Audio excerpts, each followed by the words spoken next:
News 7 தமிழின் express நியூஸுக்கு உங்களை வரவேற்பது நான் மோகன்ராஜ் மற்றும் நான் மஞ்சு. இனி செய்திகளை விரைவு செய்திகளாக பார்க்கலாம். ஏர்செல் மேக்சிஸ் வழக்கில் மாறன் சகோதரர்களின் மனுவை தள்ளுபடி செய்தது டெல்லி சிபிஐ சிறப்பு நீதிமன்றம். ஏர்செல் மேக்சிஸ் வழக்கு 2G வழக்குடன் சேர்த்து விசாரிக்கப்படும் என சிபிஐ நீதிமன்றம் உத்தரவு. அடுத்த கட்ட விசாரணை வரும் 21ஆம் தேதிக்கு ஒத்திவைப்பு. ஏர்செல் மேக்சிஸ் வழக்கை 2G வழக்குடன் சேர்த்து விசாரிக்க மாறன் சகோதரர்கள் எதிர்ப்பு தெரிவித்து மனு தாக்கல். SRM பச்சமுத்துவின் ஜாமீன் நிபந்தனைகளை தளர்த்த முடியாது. சென்னை முதன்மை அமர்வு நீதிபதி கருத்து. வழக்கின் விசாரணையை வரும் 20ஆம் தேதிக்கு ஒத்திவைத்து நீதிமன்றம் உத்தரவு. மாணவர்களுக்கு மருத்துவ இடம் வழங்க 75 கோடி ரூபாய் மோசடி செய்த வழக்கில் கைதானார் பச்சமுத்து. பண மோசடி வழக்கு தொடர்பாக SRM குழும தலைவர் பச்சமுத்து 8வது நாளாக கையெழுத்து. எழும்பூர் மத்திய குற்றப்பிரிவு போலீசார் முன்னிலையில் நேரில் ஆஜர். மருத்துவ இடம் வாங்கி தருவதாக 75 கோடி ரூபாய் மோசடி செய்ததாக பச்சமுத்து கைது. நிபந்தனை ஜாமீனில் வெளியே வந்துள்ளார் பச்சமுத்து. ஸ்டான்லி மருத்துவமனைக்கு சிகிச்சைக்காக அழைத்து வரப்பட்ட கைதி சிவா தப்பியோட்டம். குண்டர் சட்டத்தில் புழல் சிறையில் அடைக்கப்பட்டிருந்த சிவாவுக்கு மருத்துவமனையில் சிகிச்சை. கழிப்பறைக்கு செல்வதாக கூறி கைதி சிவா மருத்துவமனையிலிருந்து தப்பினார். புதுச்சேரியில் MLA பதவியை ராஜினாமா செய்த ஜான்குமார் வீட்டில் வருமான வரித்துறையினர் சோதனை. 3 பேர் கொண்ட வருமான வரி குழுவினர் 2 மணி நேரமாக அதிரடி சோதனை. முதலமைச்சர் நாராயணசுவாமிக்காக நேற்று முன்தினம் MLA பதவியை ராஜினாமா செய்தவர் ஜான்குமார். தமிழகத்தில் 1800 கோடி ரூபாயில் 50,000 அடுக்குமாடி குடியிருப்புகள் கட்ட முதலமைச்சர் ஜெயலலிதா உத்தரவு. தமிழகம் முழுவதும் 11 இடங்களில் 83 கோடி ரூபாயில் அம்மா திருமண மண்டபங்கள் கட்ட முதலமைச்சர் ஆணை. அம்மா திருமண மண்டபங்களில் நிகழ்ச்சிகள் நடத்த இணையதளம் மூலம் முன்பதிவு வசதி ஏற்படுத்தப்படும் என்றும் முதலமைச்சர் ஜெயலலிதா அறிவிப்பு. தந்தை பெரியாரின் 138வது பிறந்தநாள் தமிழகம் முழுவதும் கொண்டாட்டம். பெரியாரின் திருவுருவ படத்திற்கு முதலமைச்சர் ஜெயலலிதா மரியாதை. பெரியாரின் படத்திற்கு மலர் தூவி மரியாதை செய்தார் ஜெயலலிதா. தந்தை பெரியாரின் 138வது பிறந்தநாள் விழா. பெரியாரின் உருவப்படத்திற்கு திமுக தலைவர் கருணாநிதி மலர் தூவி மரியாதை. திமுக பொதுச் செயலாளர் அன்பழகன், MK ஸ்டாலின், கனிமொழி பங்கேற்பு. பகுத்தறிவு பகலவனின் பிறந்த நாளையொட்டி தமிழக அமைச்சர்கள் மரியாதை. சென்னை அண்ணா மேம்பாலத்தில் உள்ள பெரியார் திருவுருவ படத்திற்கு மலர் தூவி மரியாதை. அமைச்சர்கள் மாஃபா பாண்டியராஜன், பெஞ்சமின், சென்னை மேயர் சைதை துரைசுவாமி பங்கேற்பு. தந்தை பெரியாரின் பெருமைகளை விளக்கும் வகையில் அமைச்சர்கள் கோஷம். தந்தை பெரியாரின் 138வது பிறந்த நாளையொட்டி அரசியல் கட்சி தலைவர்கள் மரியாதை. தமிழக காங்கிரஸ் தலைவர் திருநாவுக்கரசர், EVKS இளங்கோவன், தங்கபாலு பங்கேற்பு. இந்திய கம்யூனிஸ்ட் கட்சியின் மாநில செயலாளர் முத்தரசன், விடுதலை சிறுத்தைகள் கட்சி தலைவர் தொல் திருமாவளவன் ஆகியோரும் மாலை அணிவித்து மரியாதை. தமிழகத்திற்கு முன் எப்போதும் இல்லாத அளவிற்கு பெரியாரின் சிந்தனைகள் தற்பொழுது தேவைப்படுகிறது. திராவிட கழக தலைவர் கி வீரமணி பேச்சு. சென்னை வேப்பேரியில் உள்ள பெரியார் நினைவிடத்தில் வீரமணி மலர் தூவி மரியாதை. பாரதிய ஜனதா ஆட்சி காலத்தில் உலகின் முதல்நிலை நாடாக இந்தியா மாறும். மத்திய அமைச்சர் பொன் ராதாகிருஷ்ணன் உறுதி. மீனவர்களுக்கு பாதிப்பு ஏற்படாதவாறு குளச்சல் துறைமுக திட்டம் நிறைவேற்றப்படும் என்றும் அமைச்சர் பேச்சு. துறைமுகத்திற்கு அனுமதி அளித்ததற்காக தமிழக முதல்வர் மகிழ்ச்சி தெரிவித்ததாகவும் அமைச்சர் தகவல். காவிரி நதிநீர் உரிமையை காக்க வலியுறுத்தி 11 மாணவர்கள் சாகும் வரை தொடர் உண்ணாவிரதம். மதிமுக அலுவலகமான தாயகத்தில் மாணவர்கள் போராட்டம். மாணவர்களின் உண்ணாவிரத போராட்டத்திற்கு மதிமுக ஆதரவு. தமிழர்கள் மீதான வன்முறையை தடுக்க தவறிய கர்நாடக அரசு மீது நடவடிக்கை எடுக்க மாணவர்கள் கோரிக்கை. காவிரி விவகாரத்தில் தமிழக அரசு உடனடியாக அனைத்துக் கட்சி கூட்டத்தை கூட்ட வேண்டும். மதிமுக பொதுச் செயலாளர் வைகோ வலியுறுத்தல். தமிழகத்தின் உரிமையை மீட்க முதலமைச்சர் ஜெயலலிதா பிரதமர் மோடியை சந்தித்து பேச வேண்டும் என கோரிக்கை. காவிரி நதிநீர் ஒழுங்காற்று குழு அமைக்கும் பொறுப்பை மத்திய அரசு தட்டி கழிப்பதாகவும் குற்றச்சாட்டு. காவிரி பிரச்சனையில் தமிழக அரசு மேலும் மேலும் மெத்தன போக்கை காட்டக்கூடாது. தஞ்சையில் தமக சார்பில் நடைபெற்ற ஆர்ப்பாட்டத்தில் GK வாசன் வலியுறுத்தல். தமிழகத்திற்கான தண்ணீரை சரியான நேரத்தில் வாங்கி கொடுக்க வேண்டியது மத்திய அரசின் கடமை எனவும் கருத்து. காவிரி விவகாரத்தில் கலவரத்தை தூண்டும் வகையில் பேசிய கன்னட நடிகர்கள் மீது தேச துரோக நடவடிக்கை எடுக்க வேண்டும்.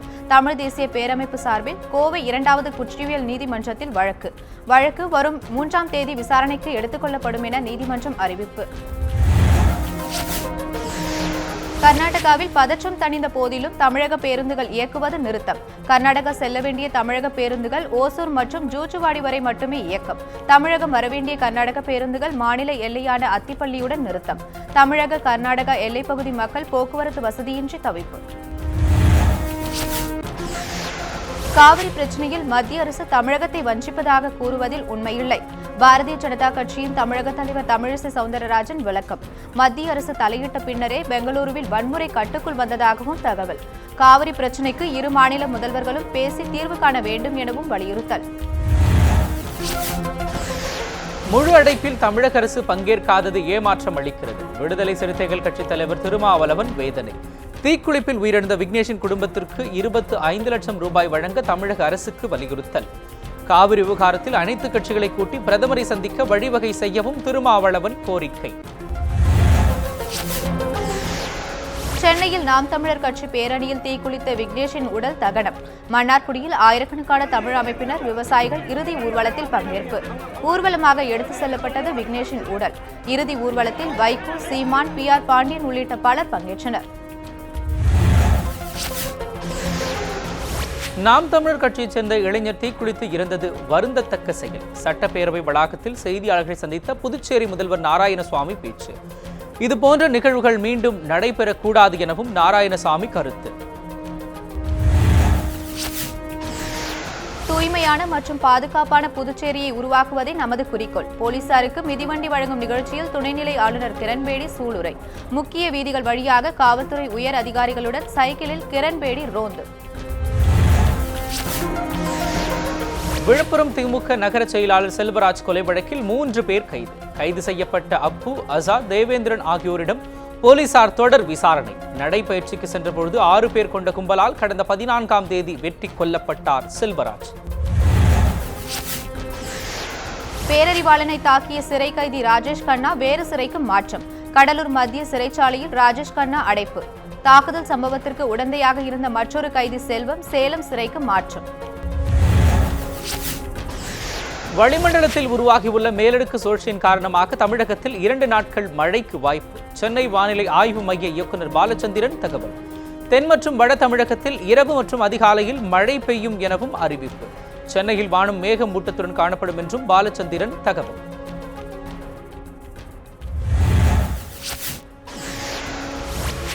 கல்லூரி ஆசிரியர் சங்கங்களின் கூட்டு நடவடிக்கை குழுவினர் மதுரையில் உண்ணாவிரத போராட்டம். UGC விதிமுறைப்படி பணி மேம்பாடு வழங்க வேண்டும் என்பது உட்பட 18 அம்ச கோரிக்கைகள் வலியுறுத்தல். புதிய ஓய்வூதிய திட்டத்தை ரத்து செய்ய வேண்டும். அரசாணை 137 ரத்து செய்யவும் கோரிக்கை. பழவேற்காடு கரிமணல் கிராம மக்கள் தொடர் உண்ணாவிரத போராட்டம். ராக்கெட் ஏவுதளம் அமைக்க இடம் வழங்கிய தலித் மக்களுக்கு உறுதி அளித்தபடி நிலம் வழங்கப்படவில்லை என குற்றச்சாட்டு. மாற்று இடம் வழங்க நடவடிக்கை எடுக்க வலியுறுத்தி கடந்த 6ஆம் தேதி முதல் பொதுமக்கள் போராட்டம். காரைக்குடி திருத்துறைப்பூண்டி அகல ரயில்பாதை பணிகள் அடுத்த ஆண்டு மார்ச் மாதத்தில் நிறைவடையும். தெற்கு ரயில்வே பொது மேலாளர் வசிஷ்ட ஜோரி பேட்டி. இன்றிலிருந்து 8 நாட்களுக்கு தூய்மை வார தினம் ரயில் நிலையங்களில் கடைபிடிக்கப்படும் எனவும் தகவல்.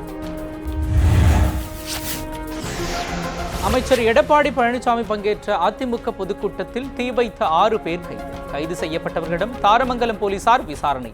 தீ வைப்பு சம்பவத்தில் தொடர்புடைய மேலும் பலரை தேடும் பணி தீவிரம். காஞ்சிபுரம் மாவட்டத்தில் கொத்தடிமைகளாக இருந்த 8 பேர் மீட்பு. ஆதிவாசி கழக நிர்வாகி கண்ணியப்பன் அளித்த தகவலின் பேரில் அதிகாரிகள் நடவடிக்கை. புளியம்பாக்கம் அரிசி ஆலையிலிருந்து மீட்கப்பட்ட 8 பேரும் சொந்த ஊருக்கு அனுப்பி வைப்பு.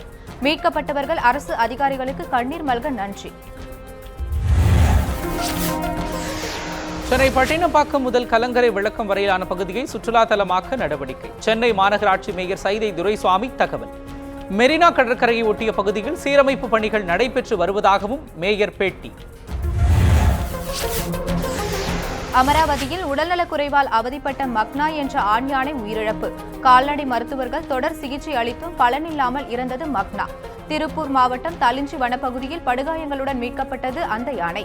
ஆண் யானை உயிரிழந்தது குறித்து வனத்துறையினர் விசாரணை. நாட்டின் சிறிய நகரங்களிலும் டெஸ்ட் போட்டிகளை நடத்த வேண்டும். இந்திய கிரிக்கெட் வீரர் கௌதம் கம்பீர் வலியுறுத்தல். டெஸ்ட் கிரிக்கெட் போட்டிகளை முறையான வழியில் பிரபலப்படுத்த வேண்டியது அவசியம் என்றும் கருத்து.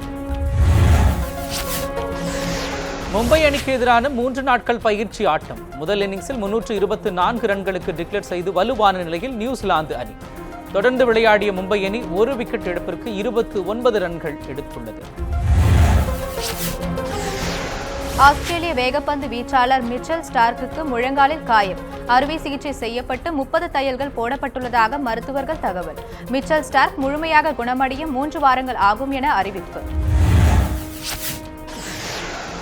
விவாகரத்து செய்ய உள்ளதாக வெளியான செய்தி உண்மைதான். நடிகர் ரஜினிகாந்தின் மகள் சௌந்தர்யா ட்விட்டரில் விளக்கம்.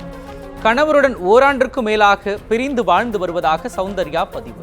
விவாகரத்து பெறுவது குறித்து ஆலோசித்து வருவதாகவும் ரஜினிகாந்தின் மகள் சௌந்தர்யா விளக்கம். ஷாருக் கானை ரிலையன்ஸ் ஜியோவிற்கு விளம்பர தூதராக நியமித்ததற்கு எதிர்ப்பு. சமூக வலைதளங்களில் கண்டனத்தை பதிவு செய்து வரும் பொதுமக்கள். இந்தியாவின் பாதுகாப்பை பற்றி விமர்சித்த ஷாருக் கானை விளம்பர தூதராக ஏற்க முடியாது என கருத்து. ஜியோ ரிமூவ் ஷாருக் எனும் ஹேஷ்டேக் மூலமாக எதிர்ப்பை காட்டி வரும் மக்கள். எக்ஸ்பிரஸ் நியூஸ் நிறைவு பெறுகிறது. தொடர்ந்து இணைந்திருங்கள் நியூஸ் 7 தமிழுடன்.